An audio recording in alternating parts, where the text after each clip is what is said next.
Audience, welcome back to the channel. My name is Seth Estrada, and if you're watching this video, you're probably on my YouTube channel, Seth Estrada. Today, I'm giving you an update on the basement mining situation.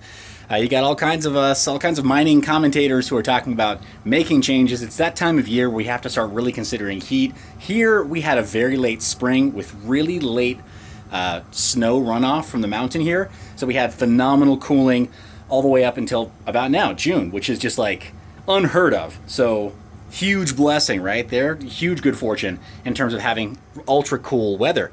But now it's time, right?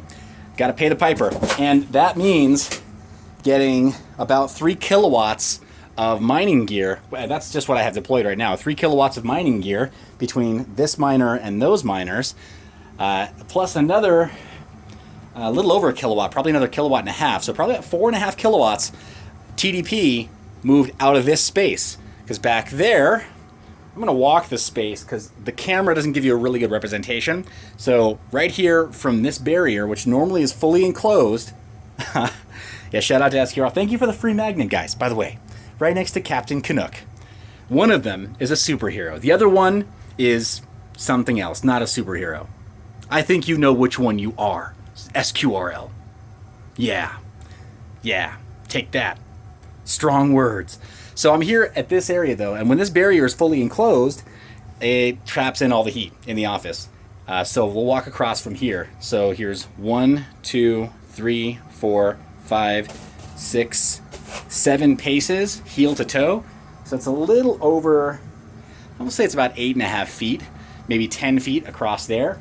And then I've got maybe half that distance from the edge of the wall here all the way over to the storage area there. And when this is dropped, there's kind of a channel right here that I sit in, and it's a lot of heat. As you know, about 3 kilowatts of mining nonstop right there, it'll fill this area with heat very fast. So I've got to evacuate all that heat quickly. What did I get? Well, I mentioned it on a live stream not long ago that I was going to get this guy, a growing tent. So I've got the Vivo Sun growing tent on Amazon. Links in the description if you want to check it out. And then that's just the basis for encapsulating that rack over there where I'm going to have all of my mining gear. Going to be removing motherboards from cases, putting another H110 ASRock H110 motherboard into that rack over there, populating one shelf with GPUs that have been in storage for a while, and then working on a different workstation. So I've got my Windows workstation here, which is great for FPGA testing because some of it is Windows only. And then I've got my Linux workstation over here that I'm building for a separate video. I'm going to show you that, but it's my high performance workstation with multiple GPUs. It's going to be used for video production and color grading because I've got a bunch of raw 4K, 4.5K footage or 4.6K footage from Blackmagic Ursa training that I shot, gosh, a year and a half, 2 years ago with a collaborator, and I still haven't even edited that footage. There's so much on the back burner right now, but these projects have been front burnered because I'm burning up, right? It's way too hot. It's summer, and I need to get the heat out of the basement. So those are some of the base components. We're going to do a live stream of the Vivo Sun installation, so don't worry, you're not going to miss a second of that. Live stream, blow by blow, you're going to see every last second. We're going to do Q&A along the way, so you can see what I'm doing to help get rid of the air. But to give you a little preview, right there in the corner where I've got that bag, I know it says Microsoft, it was a gift. Don't kill the messenger. I was, I was a corporate trainer for Microsoft. Again, you hear some people joke about being a consultant and what did you ever do before? Well, I don't remember. Well, I was actually a Fortune 500 trainer, and you can verify that because you can talk to people who I worked with. It's a matter of public record, not a matter of opinion, that I actually have that experience. So, long story short, I've got a bunch of trinkets still. I've got a bunch of memorabilia still. That's what's in the window. Going to remove that. Going to take one side of the window out, not remove the window fixture entirely, because I don't want to have to deal with putting it back in when we move from mining back to regular living down in the basement. And in that window, we're going to have about a 14-inch gap. Really more like a 15-inch gap, but what would fit in a 14-inch gap? Well, big shout out to CryptoNoof for talking about how he loves these. Picked up a few of these. These are radiator direct fit replacement fans for totally direct fit for any kind of AC Delco part or Denso radiator part. And these are actually pretty high CFM for the dollar. And I picked this guy up right. It's okay, I've got them. I just break these. That's why I get so many, is so I can break them on camera. I'm actually shooting in slow motion. You can't see it, but I am. And yeah, you see that molded plastic right there. Oh, let's pull this guy out. Okay, need 2 hands probably. But you see that big meaty fan right there? That's a 14-inch fan, and it's supposed to push nearly 2,000 CFM.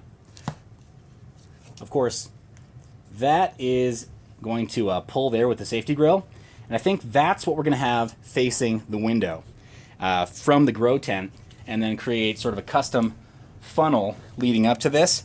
So we'll have to do a little bit of custom fabrication, custom manufacturing. Well, but you know, sort of like basement/garage fabrication for this stuff. There's plenty of mounting hardware that it comes with, so we're going to be able to hang this kind of approximately where we want it to go. But we're not putting it on a radiator, are we? No, we're not. We're putting it across a window in approximately the same amount of space. So we've got to figure out what the best possible fixture is there for us to achieve the desired result, and then also make sure that kids playing outside don't do anything rash and put themselves at risk. So we've got a couple of considerations there. Hey, look at that. There's even a little, it's joined at the end, so it's kind of like a flywheel. That's pretty cool.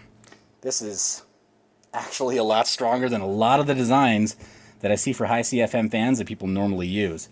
It's also run on 12 volt or 12, there we go, 12 volt right there.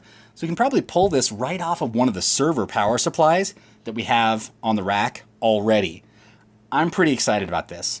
I get the sense that we're probably going to do, on that little power lead right there, we're probably going to adapt like one of these 6-pin PCIe power connectors to just get this guy to plug directly in to our server PSU and have this become part of that whole system over there as the ventilation.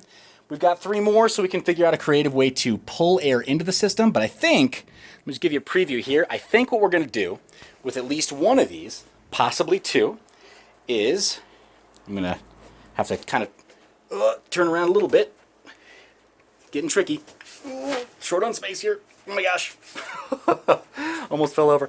But you can see right there I've got, that's all attached to one B250 motherboard. Going to have the H110 down on the lowest rack. Right? So lowest one, and then all the GPUs for that mounted there. It leaves this rack free, right? Totally available. So I think what we're going to do is I think we're going to be, oh yeah, we're going to be placing either 1 or 2 right along here. We'll do a little bit of cable management, make sure we're okay, right? Nothing, no weird surprises right there. But we may even be able to flip this underneath here. And, oh, yeah, possibly. That might be getting a little bit too close right there.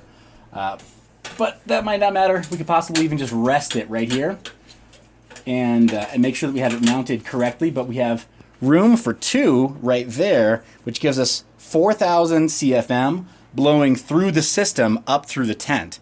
So we've got plenty of air circulating around the tent, and about 2,000 CFM on the ventilation side from the window. And I think probably to balance the system, we'll add that last 2,000 CFM fan as an intake somewhere along the outside edge of the tent, nice and low.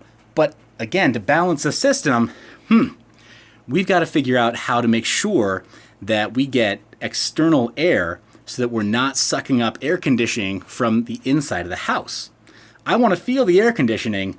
I want the miners to just be able to use ambient air to cool themselves. So, gonna have to noodle on that one. But that's the update right now. No live stream today, but we got plenty of additional value-added content coming about builds and stuff. Guys, there's so much good stuff coming. Thank you for being subscribed. Thank you for clicking the bell icon so you're notified when we go live. You're the reason I make this media. I love your face. I'll see you in the next one.